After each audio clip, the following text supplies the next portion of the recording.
Buddhism centers on the so-called three precious jewels: the Buddha, the Dharma, the Buddha's teachings, and the Sangha, the monastic community.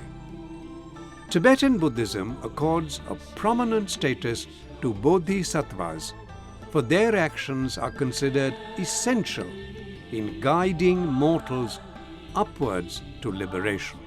They are supreme enlightened teachers, all important in communicating to their pupils the practice of Dharma. In Tibet, there are hundreds of bodhisattvas, and the Dalai Lama is one of them. The Dalai Lama is specifically considered to embody the aspect of Buddhahood, representing the compassion, and a tribute given the name of Avalokiteshwar.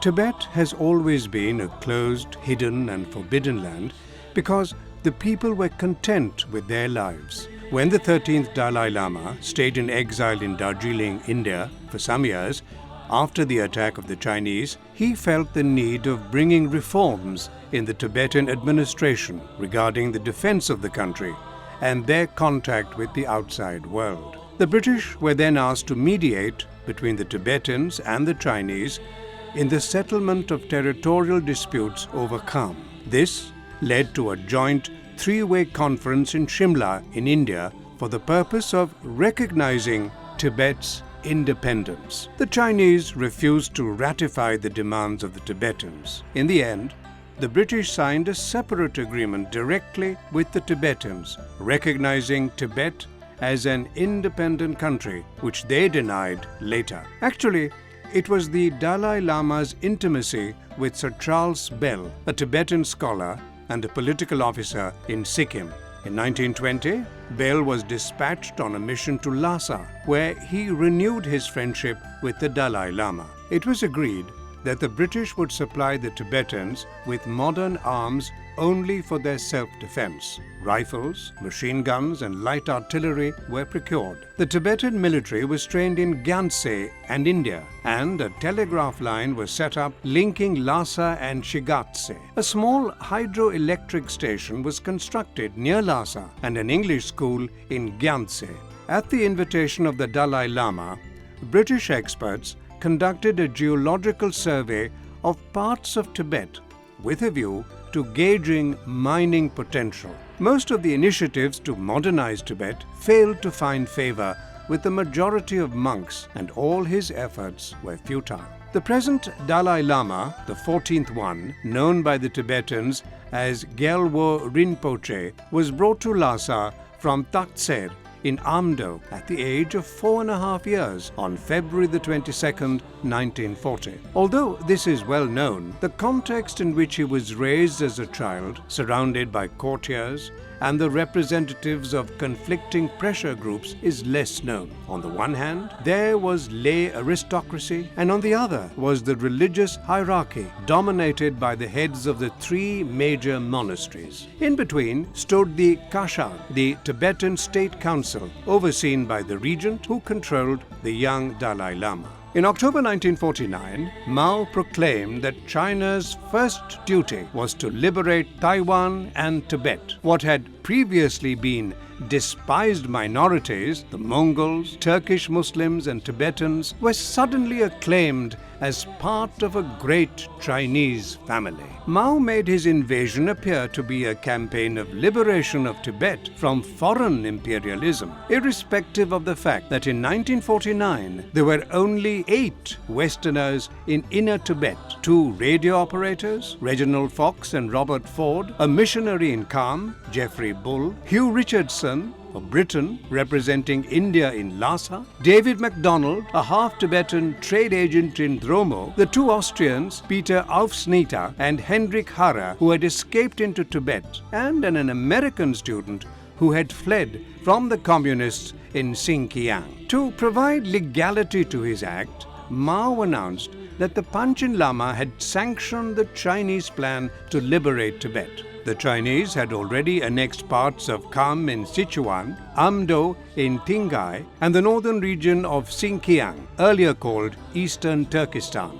For many years, the Tibetan government in Kashag tried to seek international recognition and visibility by sending a high-level trade delegation abroad in order to demonstrate that Tibet is an independent country. And no doubt, they succeeded to some extent, as the UK and the USA issued visas on Tibetan passports. In 1949, Britain was prepared to send a special mission to Lhasa, but India's reaction was not favorable, so they dropped the idea. The Kashag appealed to the big powers to include Tibet as a member state in the UN, but they rejected their pleas. Simultaneously, the developments on the Tibetan plateau were being noticed by the US. All requests to the US to help Tibet by sending letters did not meet a favorable response. Tibetan missions to be sent to the US were forbidden. Prior to that, when the news arrived of PLA troops coming, the Tibetan people engaged in a frenzied round of prayers and rituals. The monastery performed rituals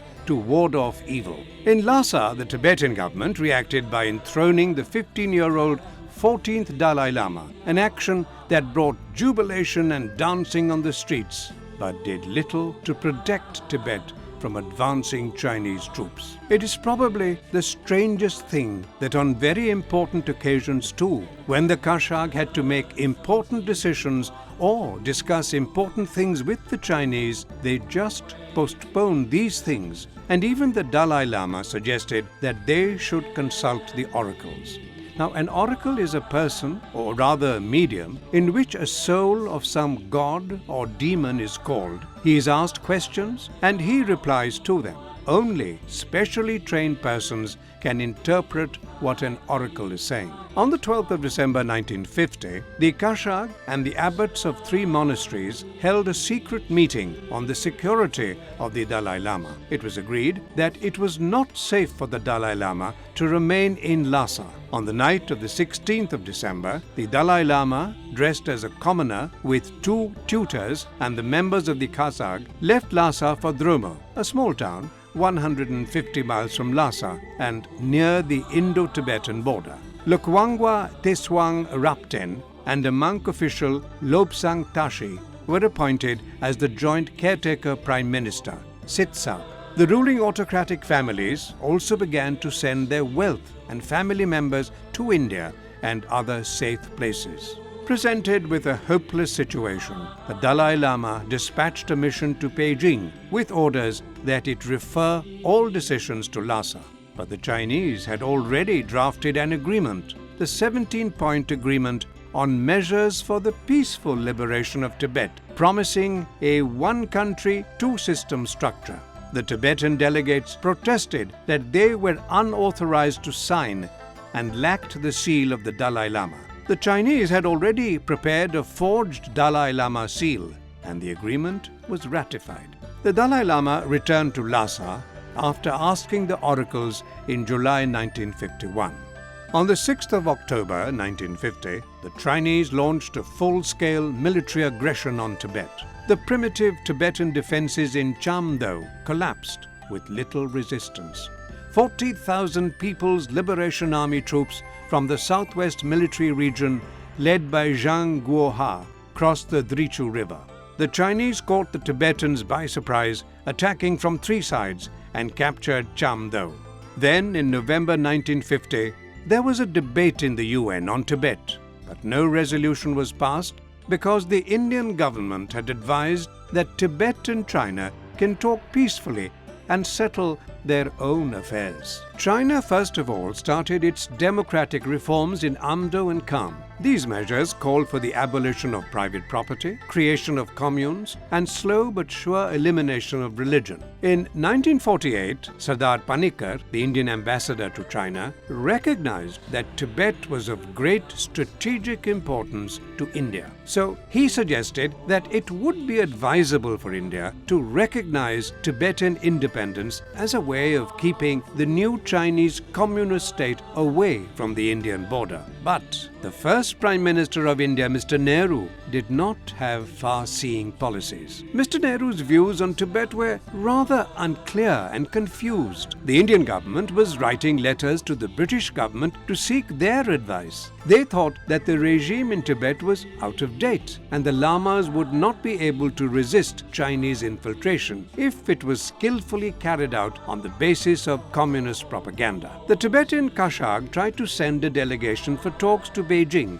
via India, but government officials created visa problems and delayed them. The architect of Indian policy was Nehru, who was inclined to view India's relationship with Tibet as merely one of history and sentiment, religious and not essentially political. He failed to see the political and strategic implications of the developments.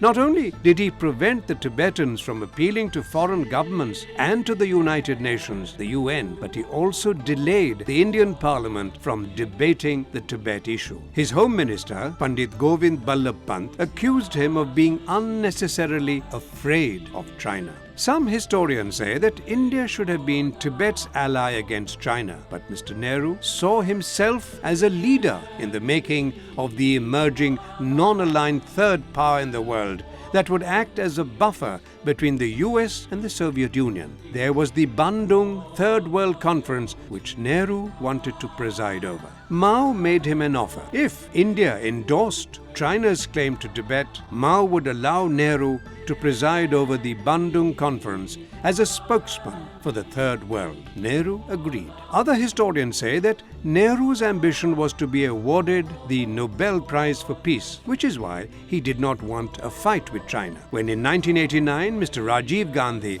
visited China for 5 days, he also reiterated that Tibet is part of China. When the Dalai Lama reached India in 1959, he was allowed to stay in Tejpur in Assam and then in Mussoorie. The government of India was reluctant to give the Dalai Lama and Tibetan refugees unrestrained freedom in India. The international press was not allowed to proceed to the border area to meet the Dalai Lama, and it was only after many days that the Dalai Lama issued his Tejpur statement, which was actually worded by Mr. Nehru. The government of India was supposedly protecting the Dalai Lama from press harassment, but in fact prevented the Tibetans from making any statements which might be construed in Beijing as Indian-inspired anti-Chinese propaganda. In 1962, when India lost the war with China, India came to know that the CIA was helping Tibet, so the Indian government requested President Kennedy to help them. Then India allocated lands for rehabilitation of Tibetans in Dharamshala and other parts of India. The United States maintained a dual policy towards Tibet. While the CIA spearheaded covert support at the official level, the US was reluctant to speak on the status of Tibet. The powerful nations were not ready to debate in the UN about the self-determination of Tibetans because they had their own colonies which they were ruling, and they could face the same situation in their respective colonies. In 1961, countries who moved for the UN to include Tibet on the agenda of the 16th session of the General Assembly were Malaya and Thailand, with the support of Ireland and El Salvador. And after the debates, the UN passed a resolution stating that the continuing events in Tibet constituted a violation of fundamental human rights, including the right of self-determination. In 1962 and 1965 also, such resolutions were passed, but never once was Communist China mentioned. Even during UN debates on Tibet, the Indian ambassador walked out and absented himself from voting. Next we go to Gyanse, which lies in the Nyangchu Valley, 254 kilometers southwest of Lhasa. Gyanse's name has been in history when the British forces came to attack Tibet in 1904, led by an army officer, Francis Young Husband, along with 1,000 soldiers, 10,000 servants, and 4,000 yaks. The Tibetan army was of Some 1,500 troops armed with swords, matchlock rifles, and a few foreign firearms to confront a British force armed with light artillery, Maxim machine gun, and modern arms.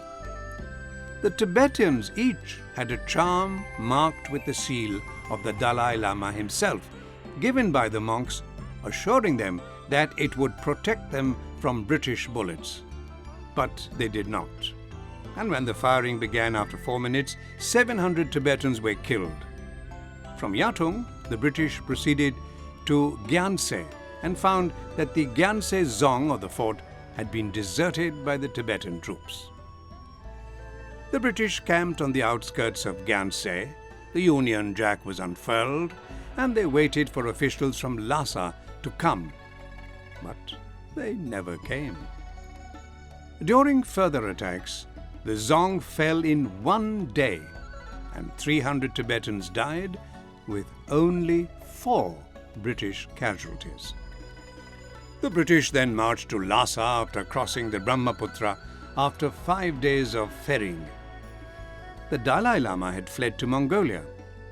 After staying for a month, young husband managed to get the Tibetan regent to sign an agreement in the throne room of Potala Palace, allowing the British troops to set up trade missions in Gyaltse and Gastok. Then the troops withdrew. But there was a significant change in Colonel Younghusband himself. On the eve of his leaving Lhasa, he felt a spiritual peace rush over him, a religious awakening that changed his life. This town continued to be a major center for the trade of wool. Since it lies on the crossroads of trade routes leading to Bhutan, west through Shigatse, and northeast to Lhasa, it is the 3rd largest town in Tibet. Now, there are some wonderful places to visit in Tibet. Let's see how many we can take in this short discourse. First, we go to Pelkor Chod Monastery. In the compound in this monastery and Gyaltse Kumbum, there is an assembly hall which seems quite gloomy now, because at some time there must have been recitation of mantras going on by monks, and now there are only onlookers who pay just to go in and come out, not even to imagine what must have been going on here before the Chinese invasion. The main chapel is on the back side of the assembly hall. There are murals, and inside the central image is Sakyamuni, the Sakya Tupka, flanked by the past and future Buddhas. Then images of bodhisattvas line the walls. Artistically made images are also in another chapel on the left side. On the upper floors, there are many chapels. The first chapel on the left has a mandala, which is 3-dimensional, that has a dominating effect. And there are paintings of 84 Mahasiddhas. In other chapels are also images and paintings of Jampa or Maitreya, Tsongkhapa, the founder of Gelugpa, and 16 Arhats, the worthy ones. Gyaltse Kumbum. The Kumbum is a 3-dimensional mandala, or the model of the Buddhist cosmos. It was constructed in 1427. This was the largest, the finest, and the most remarkable Chorten temple in Tibet. It has 9 stories. Kumbum means 100,000 holy statues. It is octagonal in shape, and it has 75 chapels, with a large number of statues and images. Most of the statues in the chapels were destroyed in the Cultural Revolution, but many of them have been restored. There are a large number of murals to look at. On the first floor are 4 main chapels dedicated to Sakyamuni along with 2 disciples, Medicine Buddhas and Guru Rinpoche in the south, Sukhavati and Amitav in the west, Marmetse or the Dipankar or the past Buddha in the north, and Tushita in the east. In between are some murals depicting minor tantric and protector deities. The second, third, fourth, and upper floors all have similar images.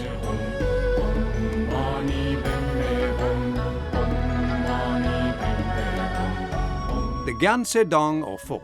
The fort is ruined now, but some parts of the building are still there, having wooden ladders to go up and see the view of the city.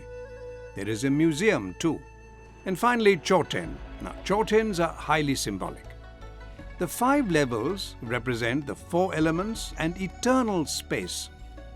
The square base symbolizes earth, the dome is water, the spire is fire, and the top moon and sun are air and space.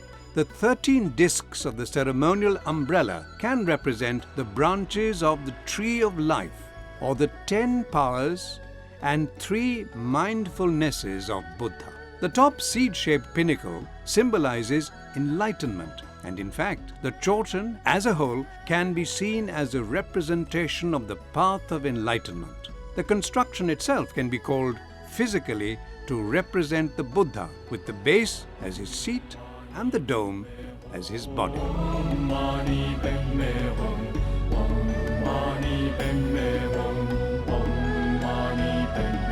In Tibet, to Shigatse. In fact, it's the 2nd largest town in Tibet and has been a part of history because of so many events which took place here.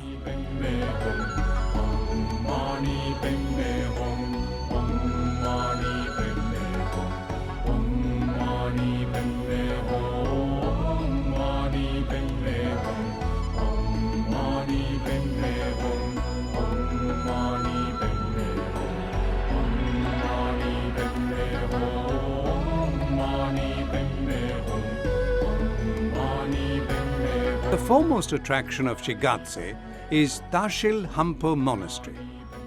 It is one of the 6 great Gelugpa institutions, along with Drepung, Sera and Ganden in Lhasa, and Kumbum and Labrang in Amdo.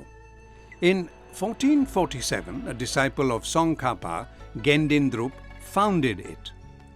Now, the importance of this monastery increased when the 5th Dalai Lama declared his teacher, then the abbot of Tashil Hampo, to be the manifestation of Opagme, Amitabh, a deification of the Buddha's faculty of perfected cognition and perception.